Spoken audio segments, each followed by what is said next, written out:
So the question, where does space begin? It depends on your point of view. You could really ask, where does the atmosphere end? And as you think of the atmosphere where we live and breathe here on Earth, it doesn't just stop right above our heads. It doesn't stop at Mount Everest. It doesn't stop where the planes are flying. It goes on and on all the way up and just gets less and less dense the higher you go. And it's still there at a very high altitudes. When you go to where the space station is, only a couple hundred miles above the Earth, there's still enough air there to slow the space station down. And if you didn't reboost it with rockets, it would come back to Earth based on the air drag, just like when you're driving your car.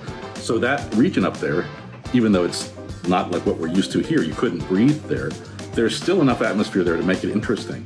Not only is there air like we have on Earth, there's ionized gas, there's radiation. All those things together make that environment really dynamic and has something we call space weather. And in a sense, we live in the atmosphere of the sun. So there's this kind of dichotomy there where you go from the Earth's atmosphere, then you're in the sun's atmosphere, and then at some point you're outside that when you reach the heliopause and the heliosphere boundary.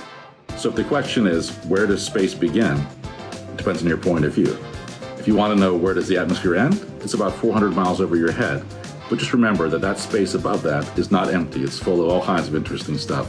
And that's what we study at NASA.